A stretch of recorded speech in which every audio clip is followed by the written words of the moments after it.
Everyone, welcome back to my channel.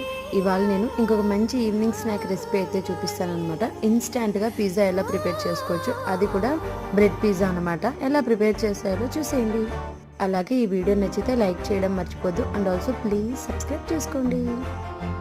ಬೆಳಕಿನ ಕವಿತೆ ಬೆರಗಿಗೆ ಸೋತೆ ಬೆಳದಿಂಗಳೇ ಮೆರವಣಿಗೆ ಹೀಗೆ ತಾನೇ ಪ್ರೇಮ ಸೆಳೆಯುವ ಗಳಿಗೆ ಬೆಳಕಿನ ಕವಿತೆ ಬೆರಗಿಗೆ ಸೋತೆ ಬೆಳದಿಂಗಳೇ ಮೆರವಣಿಗೆ ಬಿಸಿಲಿಗೆ ಅಂಗಿ ತೊಡಿಸಿದ ರೀತಿ ಹಗಲಿಗಳು ನನ್ನೊಳಗೆ